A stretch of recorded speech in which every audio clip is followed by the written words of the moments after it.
Hey guys, welcome back to Creativity and Inspiration. I'm Lisa. If you're new, welcome. We are so happy you found us. Today is an art video day, but I've also got some journal stuff in here too because they're going to kind of mesh together. And if you're here just for the journal stuff, I always put the timestamps down below so you can skip ahead to that. If you're here for the art, then keep watching and you can skip to the end when I get to the journal part. It's a fun one though, so I hope you're as excited about this one as I am. It's kind of all over the place, but I think it's sharing a lot of great information. And what we're going to start with is, as you can see, I went and got some foam board. Hi. And what I'm going to do is I'm taking that heavier 60-pound paper I got from Blick. I cut it down to an 11 by 14 size because what I'm trying to do is create art on paper that I can go get framed and have some unframed options as well. Because sometimes people don't want canvases, and most of the canvases for sale, I think the smallest might be an 11 by 14, but most are 12 by 16. So this will just give people another option if you'd like to purchase some of my art. So here is, let me get the, oops, hold on a second. Okay, so here is the Blick art. It's like, I measured it, I think it's like 18 by 30. And I just trimmed it down to an 11 by 14 size because that is a nice size painting. I think that would be a great size for people's homes. And like I said, this is 60-pound paper from Blick. I really love this paper. And it's great for journals, which I'm going to show you in a bit. But let me say this, maybe, and this was only like 7 something. It's not expensive for 100 sheets. Or maybe it's 500. I don't know. The packaging doesn't tell me. I have to look every time, and I'll put it down below. Of course, I'll link it for you, but it's not very expensive. It's like $7 to $9. That was it. Now, but if you don't want to go to Blick and order, I get it. I'm going to show you that. Remember that rolled paper I have from Amazon? It's probably about the same price as the Blick. It's not the heavier paper. This is just the kids' roll of drawing paper, but you're welcome to get this and use it the same way I'm going to use the 60-pound Blick. It's personal choice, what your budget allows. You know, you do you, boo, okay? But I will link both of these down below. And with this one, it comes in a roll. This is the one from Amazon. Comes in the roll. The one from Blick, the heavier paper, just comes in sheets. Just sheets that you can cut down to whatever size. Of course, this one you can cut down to whatever size. Again, this one, the sheets on the Blick paper come 18 by 30. And this one comes in a big roll, so I don't know how long it is. It's probably a lot. And it's about probably, I would say it's about 15 by probably 15 feet. 15 inches by 15 feet. I'm not 100% sure, but there's a lot of paper. So this is a great option as well. Okay, so what I did is, hold on, I have to turn my heater off. It got cold again, guys. I don't like cold, and I know it's winter, but I'll tell you, living in Dallas, it's not supposed to be this cold. And I came from, as you know, I lived in Southern California for a while, which I loved, and it was so warm. Like, the temperature was basically the same. I know they've been cold too, especially for them. It's been like 50 and 40s, which if you've ever lived in Southern California and it gets that cold, that's cold. That feels like 20s to other people. And I know people in the north, when I say it's 30 or 20, they're like, oh, you're having a heat spell, because they're normally minus. So it's all relative to what you're used to. But I will tell you, being in Dallas, it didn't used to get this cold. And I am freezing, and I don't like it. And as you know, my CRPS is it doesn't like cold. Doesn't like extreme heat either. That's why Southern Cal was pretty much perfect for my CRPS. But anyway, okay, I turned the heater off because I closed the door and it gets really warm in here. So what I did was I went to Dollar Tree and I bought some foam board. And the foam board was, let's see, it's not super thick foam board. Like, you could probably get thicker foam board at, Walmart. But I have a Dollar Tree sort of close to where I live, and I just didn't want to go to Walmart. So the foam board is 20 inches by 30. Okay, so the paper must have been 18 by 20. And this is 20 by 30. So the foam board is 20 by 30. The Blick paper, I think, then is 18 by 20. Anyway, and all I did was I measured first the paper. I measured it down to an 11 by 14 size and cut that. And then I measured 11 by 14 in my foam board. And I used a utility knife to cut that, because it's a little bit too thick for my hands to use scissors. And using utility, it's not a knife, it's a blade, utility blade, just made it easier. Is it perfect? It's perfect enough. There's one corner that's a little lopsided, because if you've been watching for a while, I don't cut anything straight. Even when I measure, I don't cut it straight. But that's fine, because I'm an artist and nothing has to be straight if you don't want it to be. But it's great enough. I'll be able to mount this on here, and it will be a great backing. So when I get ready to prep my paper and paint, I'm set to go. And I did all of the cutting of the paper and the foam board before I prepped the paper. And that's just me. I know some people prep first, then trim it up and do all of what I'm about to do. But I'm messy, and I just want to prep it after it's glued down and in its happy home. Now, when I was cutting the foam board, because I got it at Dollar Tree, it did tear a little bit. I will just glue that down, and when I frame it, that's going to be on the back side behind everything. You're not even going to notice. So if something like that happens, you get the foam board from Dollar Tree and it tears when you're cutting it, don't worry about it. Just glue it down. It's fine. You're going to frame it if you're doing this.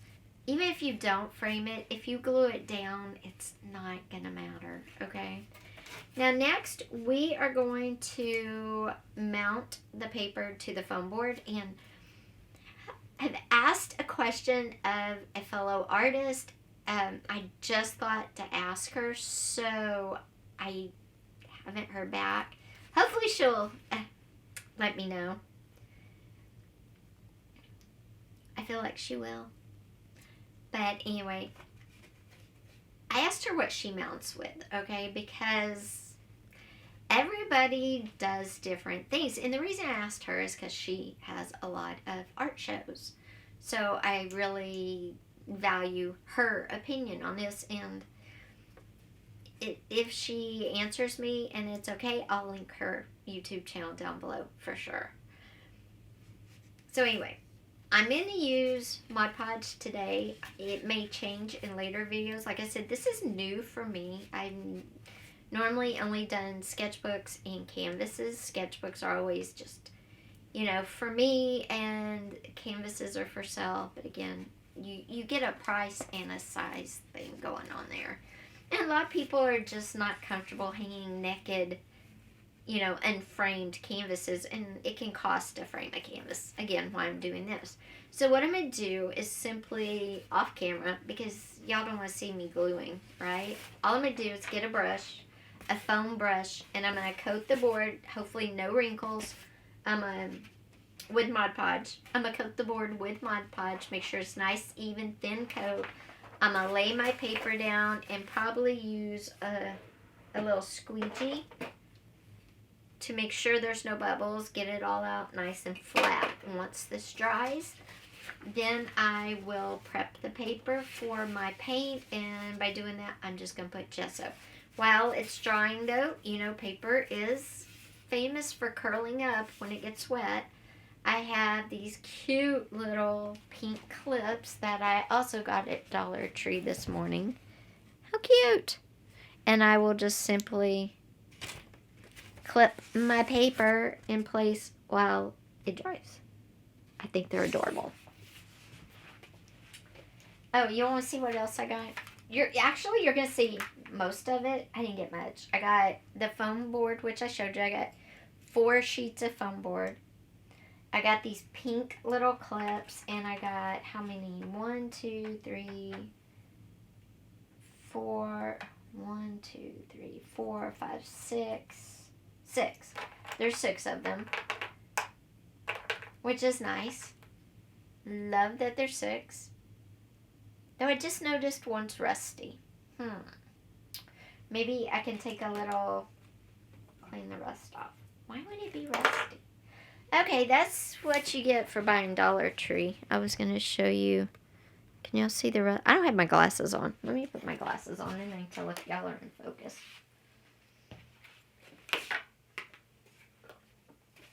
I just bought these at Dollar Tree.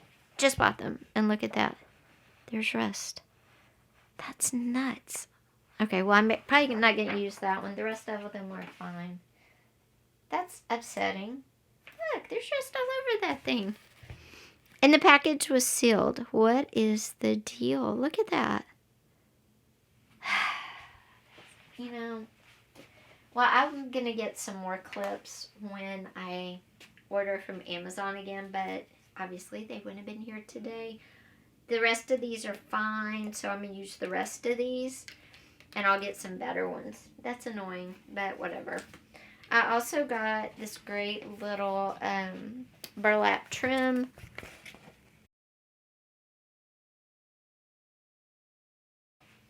Couldn't pass it up. Loved it. Before I switch you off to glue paper down, I want to talk about other surfaces that you might want to paint on. Maybe you aren't painting to sell, but you don't want a sketchbook. You know, you just want to draw pictures every now and then. I'm going to give you some cute ideas. Now, if you are looking for something super cute, maybe for a gift for Valentine's or something, they have these super large playing cards. These things, as you can see, are bigger than my hand. I got these off Etsy. I'll link the shop down below if they're still in business. It's been a while. But these cards are, come on, 6 3/4 by 5 almost. So almost 7, almost 5. They're almost 5 by 7s, okay? And what I thought would be super cute is if you wanted to do a Valentine's Day gift, have a King of Hearts, a Queen of Hearts, and on the back side, sand it down a little bit because it is kind of glossy. Sand it down, then gesso it, and then you could paint a picture or, you know, Mod Podge a picture onto the back, and then do a double glass frame, and it would look so cute. And in a future video, I'll show you the trick for double glass framing, but that would be cute. You could do it either way. Just remember, if it's a slick surface, to hit it lightly with a little bit of sandpaper and then gesso over it, and you're good to go. You could Mod Podge, you could paint, whatever. So that's a fun idea for a gift. You could do that for Mother's Day, whatever. And I'll be showing you that in a future video. Also, something else you could do is, and I almost got it today while I was at the Dollar Tree, and I may go back and get it, is they have the desk calendars. They're not very big. They're probably, you know, like that. Like maybe 12 by 18 long. And if you wanted to draw monthly, you could draw themed, you know, for that month, for February, for March, whatever. It's a great way if you just want to kind of ease into drawing, doodling, or you could paint whole pictures, mount them on foam board, and sell them. That is a great kind of mixed media look to it. And again, we'll be doing that in a future video as well, just to throw some ideas out at you in this video. I showed you my trim. The only other thing I got was this big palette. And the reason I got a big one is because I can't find the little ones. I don't know what I did with them. So I got another one. And I need more room. I'm finding I am mixing paints now, which I never thought I would do, but I am mixing paints, and I like that this one has a lot of space to do that in. Okay, I'm going to turn you off. I'm going to glue paper down, and I will be back in just a second. Okay. Let me tell you, this was hard, and as you can see, it still has some air bubbles in it, but I'm thinking once it's got the gesso on it, and once it's painted, they're not going to be there that bad. We will see, but this was hard, so hopefully the artist I asked if there's a better way will definitely have a better way. If not, it's just hard, guys. It's hard, and I would say probably the stiffer the paper you put on would probably be better, because it's not gonna be as hard to manipulate down as soft paper. Soft paper tears easier and that kind of stuff. As you can see, one side's really relatively smooth, and towards the end, when I was trying to smooth it out more, it started really getting air bubbles. In fact, I'm going to see if I can work a few more of them out here. And if I can't, I can't, but I really don't like it being so bubbled up. And I hope there's like an easier way, though. I know when you use spray adhesive, you pretty much just get one chance at it. So I don't know. I don't know if that would actually be any easier, or if it's just a hit or miss and you try to, you know, hide it the best you can with your paint, with your gesso and your paint. Well, that did help a little bit, but again, you have to be careful. I would recommend, this is 60-pound paper, and I would recommend even a little heavier, but because it wouldn't be so thin to maybe get so many air bubbles out of. And as long as your Mod Podge is still wet, you can keep manipulating, but when it dries, then that's it. And I just really want this side to be a little smoother. And the good thing is, with something like Mod Podge, you do have time to go back and, you know, try to smooth it. I know with the spray adhesive, it does dry pretty quickly. Sometimes you just gotta stop too, which is what I'm gonna do after this time. If it's not perfect, that's fine. And I'm happy now. There is a bubble up here, but it is what it is. Okay, so now we're gonna gesso it because it is stuck on there. I didn't even need the clips. That's the thing with Mod Podge too, is sometimes when it gets dry, if it wasn't a thick layer, it will pop up again. And I'm only obviously doing one side. Okay. So now I'm going to get out our gesso, and we're going to gesso the whole thing. And again, we don't want it to be a super thick layer. We want it to just be thin. We want to have a nice surface to create on.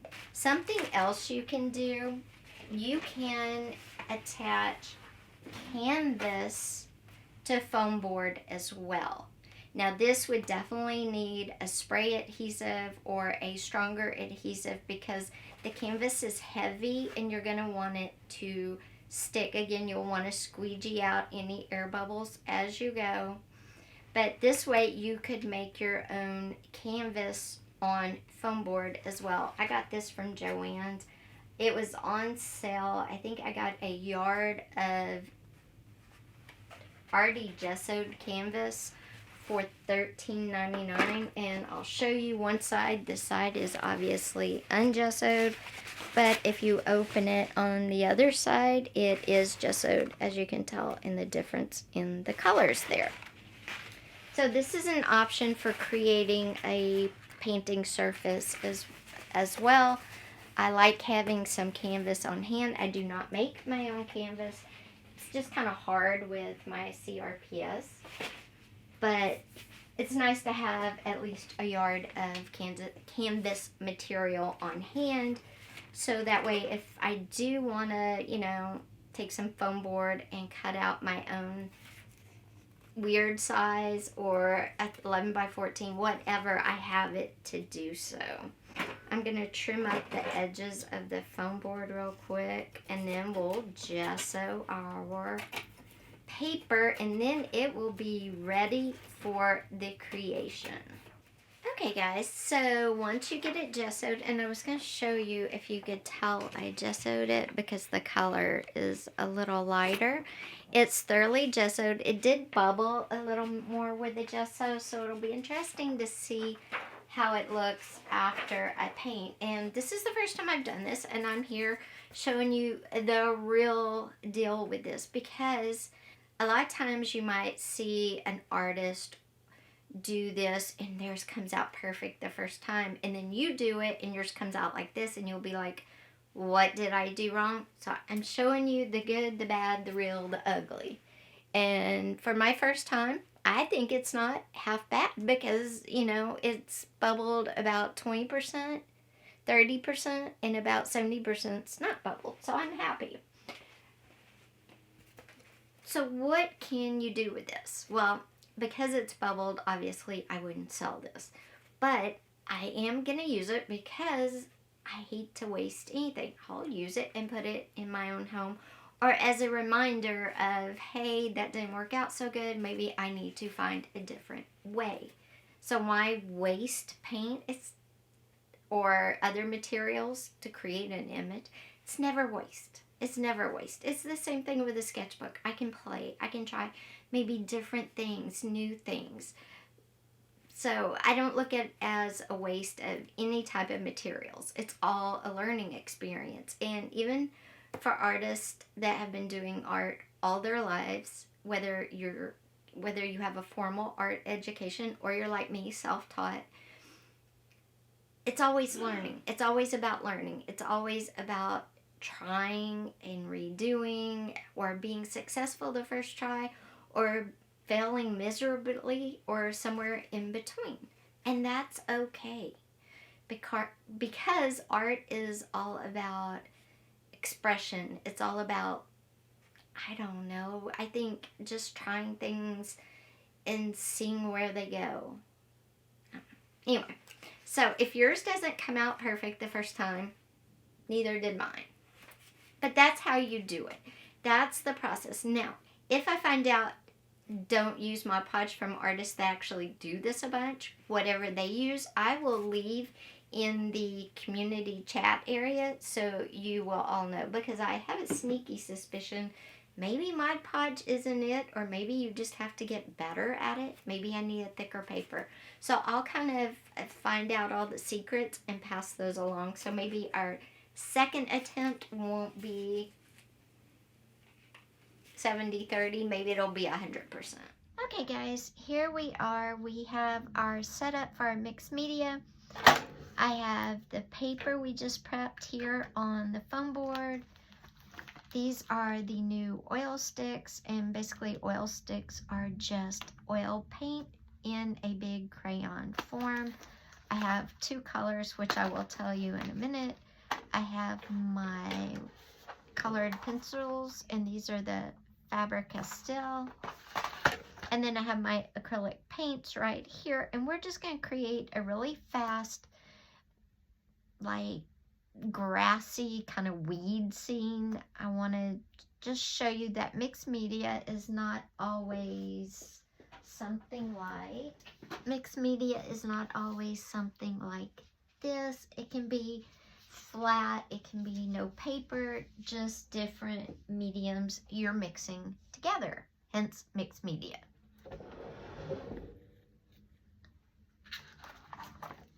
So I'm going to use the colored pencils and the oil sticks to make after I get the base down. the base is going to be the acrylic paints. I got this really pretty, isn't that a pretty color? It's like a really blue-gray. It's called Steely Cobalt. And I was thinking it's going to be more blue, but it's actually more gray. You'll see in just a minute. And we're going to use these two colors. We're going to use Black Forest Green, and we're going to use Hauser Medium Green. This is kind of an olivey color right here. I drew on it, sorry. And this is more of a dark, well, this is a dark green, which I love. I was actually able to find more of this. I'd been having trouble. And then we're going to use a little golden yellow because it's winter. It's not, you know, the bright, sunny yellow that you think of. And these are just going to be our base. So this won't take long. I'll do a mix of this lighter green and darker green for the bottom part. And that's the color again. And I'm just gonna kind of put some down.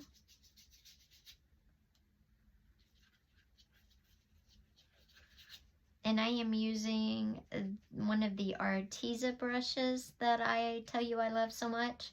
It's in my hand because I love it. I really do love it. It was in the advent calendar that I had gotten, and I really like these brushes. I will link a pack of these. Oops, I will link a pack of these below. They have been out of stock since the Christmas. Hopefully they are back in stock because they are really good brushes. That's why they're out of stock. Did you know that you can mix water in with acrylic paint and it will make it go farther? And I've said this before, but acrylic paint is a water-based paint. So just like watercolor, you can mix water with it. It'll thin it a bit and kind of extend how much coverage you get.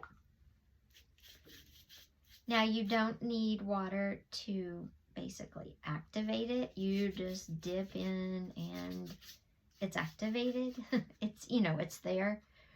Where watercolor is a dried pigment and you have to add water to activate it. And get this dark green out and we're gonna smudge it around.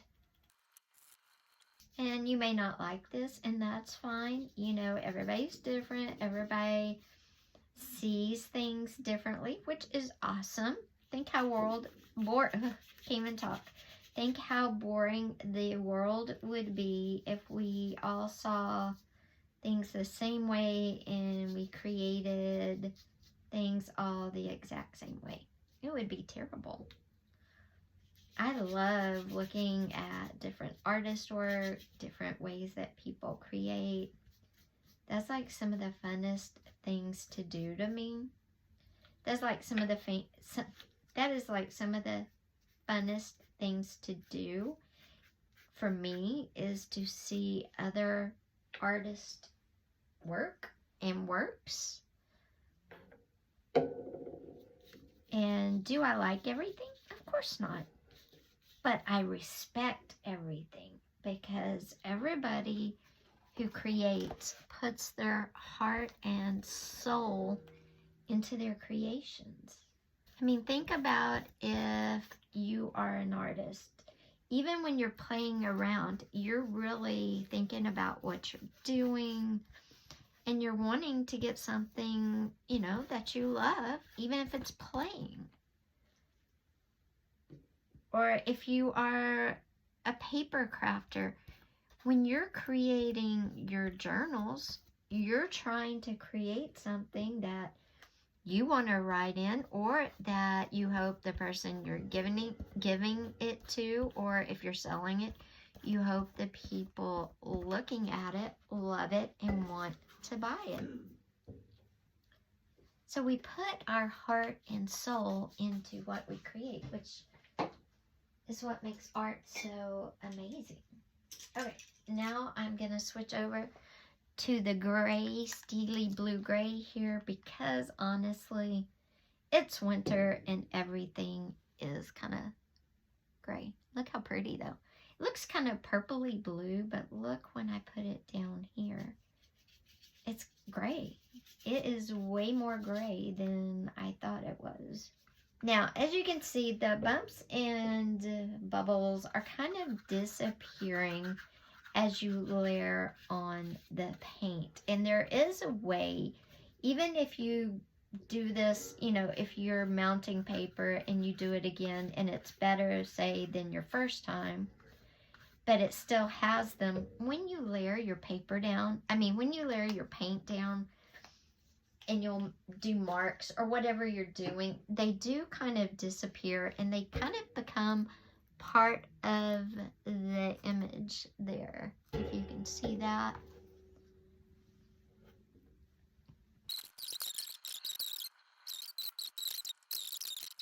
Okay. I'm not doing this perfect because we've got one more thing to get to, and I didn't do it thick because I wanted it to dry fast. Now, I'm going to get the oil paints out, and I'm going to get this one open first. And again, these are oil paints in stick form. They will dry. Oil pastels do not dry. But these are just like oil paints in stick form, which is nice. Easier to deal with if you ask someone who doesn't like painting, like with. So see, the colors are different.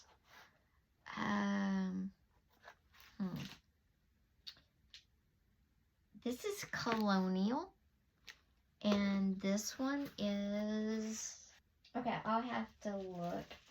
When I link them below, I'll put the names because I don't remember and they covered it up. Alright, so they get a film on them and you just peel the film off. So it's like a hard shell that forms. And you just peel it off and then you can use it. Okay, so I peeled enough off of it and I'm just going to make some marks. And as you can see, there's the marks.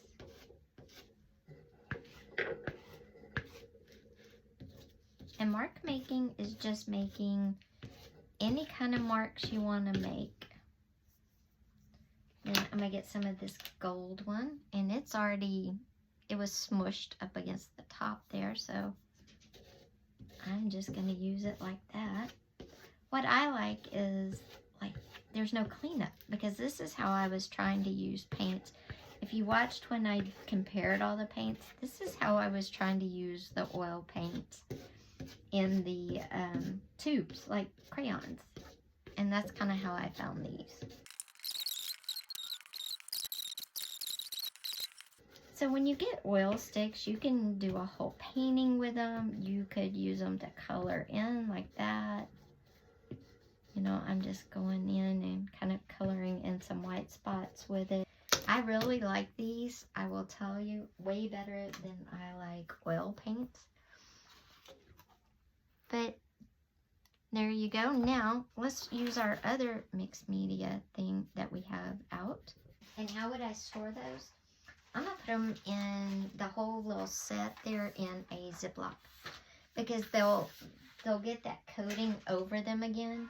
And you just kind of have to peel it off each time. Okay, I'm going to use a brown. And I'm going to come in here and kind of, the brown's really close to that yellowish gold that I used.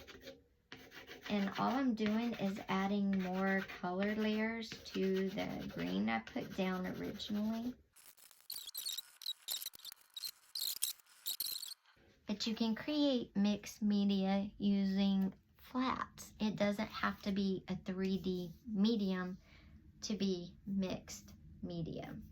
Okay guys, I am gonna go wash the oil sticks off my hands real quick, and we'll be back to talk about our journal page that's also going to be a form of mixed media in just a second.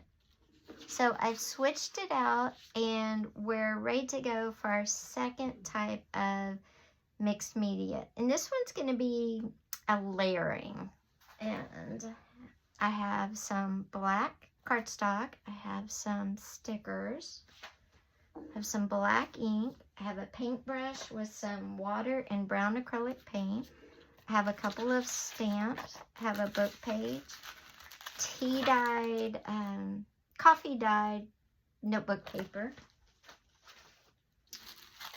I have a pattern, a graph paper, tea-stained copy or printer paper, and then my sheet of paper that I've cut down. And I'm going to show you two ways to make a spread. I'll show you on this side, both pages, and then we'll flip and use this side. And first, we're going to start on this side, and we're going to start by making some pockets. There. And you can, of course, ink around your edges if you want to. That makes it fun, whatever you want to do. And what I want that bumped right up against the edge. And I'm going to spare some paper. And I want to make a pocket like this. And I'm going to kind of hang it off the edge a little bit.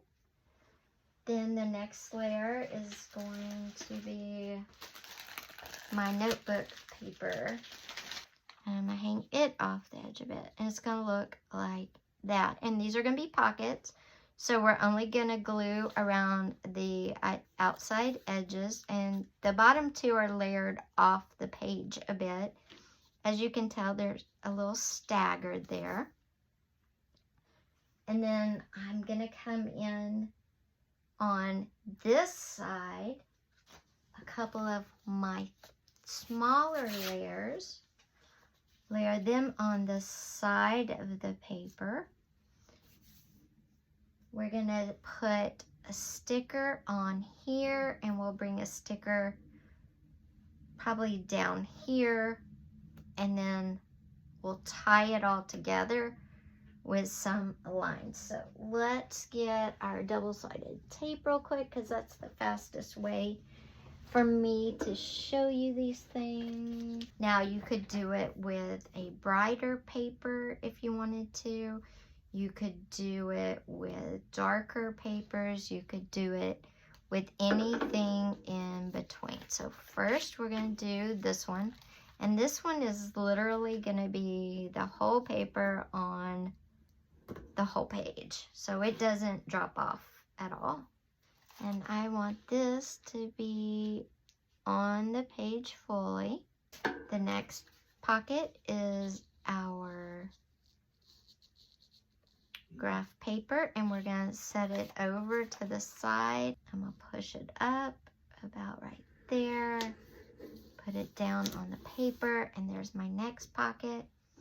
And then our last pocket is this piece of paper.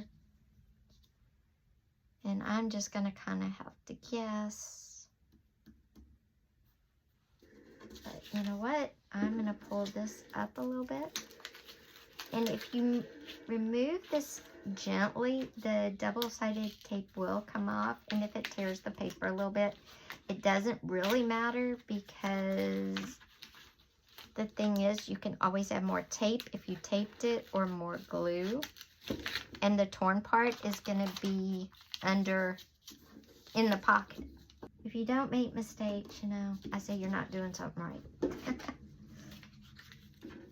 And if you're new here, I'm very honest about when I make a mistake. I share that with y'all, because hey, maybe if you learn from my mistakes, you won't, make them. I mean, maybe if you see my mistakes, you won't make them. And I don't believe in being a YouTuber that edits all the bad stuff out and hides it, because, that's not fun. All right, so I'm going to come up to here Yeah, that's better. There we go. There we go. See, I was too far down low, and now we're going to come in with this piece and put it right there. I'll put it on the very bottom, and there we go. There's our 3 pockets. Once you get your 3 pockets down, I'm going to trim them real quick, and then we'll come over to our other side over here. And like I said, you could ink your whole page. That would look really good. Or not, you know, whatever you want. I'm going to flip it over, and I'm just going to come in and trim off the edges. Now we need to add a little interest to that side, but first let's come over and lay our base over on this side, which is just these 2 papers. They're not a pocket. Of course, if you want them to be a tuck spot, they definitely could be. You would just, you know, tape them on. You could make them a tuck spot if you so wished. I'm not. They're just going to be decorations. So you'll see why in a minute. Okay, I'm going to put it kind of up towards the top of the page. And then I'm just going to layer this piece from the middle down towards the bottom. There. And just tape it down. And there we go. Now, from here on out, it's going to be whatever your aesthetic is for your journal. You know, what colors you like, what you want to do with it. But I'm going to show you how I would finish this. Pull this up, this piece of washi with the flower on it.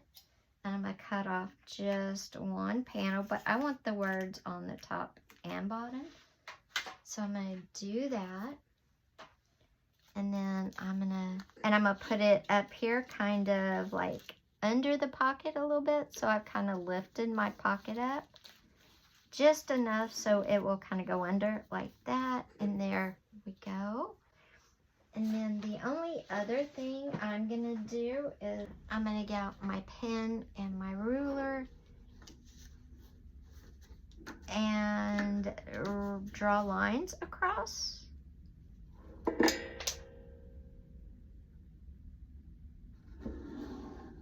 And I'm crossing both spreads, both pages, even if there's going to be a sewn section. That's why I'm doing it before I sew it in.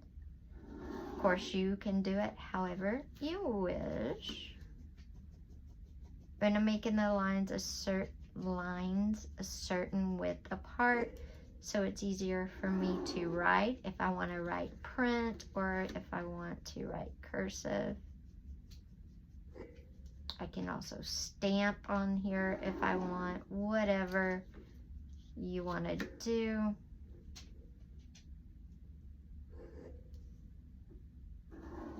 If you want to draw on your paper, you certainly can. Your pockets you've laid down, or just your decorative pieces over here. That's always an option too. But I like lines. I do this in my journals a lot.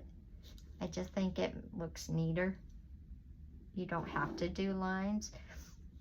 And you can keep going. You can stop however you want to do. And what I was thinking is right up here, and you could put a photo over here, and over here you could stamp, draw, whatever you want to do. So that's one layering or collaging type of mixed media. We have ink, we have papers, we have stickers. Now I'm going to give you a second option. Okay guys, I have our second spread here. This is just a piece of copy paper, just going with a different paper in case you just have printer paper, copy paper, that's what I call it. This one we're going to put the black square in the center. We're going to come back with our graph paper, and I'm just going to cut 2 double lines out like that. But before we attach these, what we're going to do, and what we're going to do is we're going to attach these over to the sides like that. And then we're going to bring our water brush and our brown acrylic paint right here. I'm going to take my brown, it's just brown apple barrel acrylic paint. I'm going to get my brush wet, really wet like that, and then I'm going to dip into that, and then I'm going to dip back into the water, kind of do that, and then I'm just going to, I didn't want to put these down. Move those out of the way so it's just this, and kind of sprinkle and dab your paint around. You can water, do it with your fingers. Now once you do that, you're going to attach your black paper to the middle, put it in the center. I'm going to attach my 2 strips of graph paper I cut, and you can attach them either vertical or horizontal. You can do them this way or this way. I'm going to do them horizontal. You can do more than 2 if you want, whatever you want to do. You can put a photo in the black square and then put these around the photo like they're a frame. You can put 3 if you want. Whatever you want, however you see the vision. And then on the other side over here, you could put your sticker there if you want, like that. You could come over and put a sticker on in the center over here. Whatever, however you see this is, you know, how you should do it, honestly. I'm just giving you ideas. I want to put my sticker down here at the bottom. Then you could do some stamping around or whatever. But I'm tying the 2 sides together. If I wanted to bring some of this over, I could have definitely layered a small strip of the graph paper underneath the sticker like that. What you're doing is you're making the 2 pages marry, because you're not creating 1 page each. You're creating 2. You're creating a journal spread, and you're using different types of mixed media. On this one, we used paint, we used paper, and we used a sticker to create a look. And then on this one, we used our ink pen to make lines. We used sticker and paper. These are the 2 types of journal spreads and how you can tie 2 pages together using a form of mixed media. This is a very light mixed media for sure. And don't forget, we mounted our paper on foam board, and we created a mixed media piece, not using heavy materials, but just using different types of paint and colored pencils. So guys, I hope you like this video. I hope you like the 2 different journal spreads we put together and how you could create 2 pages at one time, tying them together with mixed media. I hope you learned something with adhering paper to foam board, and I hope you learned something from my mistakes. I also hope you like the mixed media piece we created using the oil sticks, the acrylic paint, the colored pencils. It was fun to do. It was simply mark making. Of course, it can go to the next level. We could even add more mixed media to it if we wanted to, but it would need to be a flat. Remember, not all mixed media looks like this. So guys, if you like this video, please give it a thumbs up. Also, don't forget, hit that subscribe button with that little bell and click all. Bye-bye.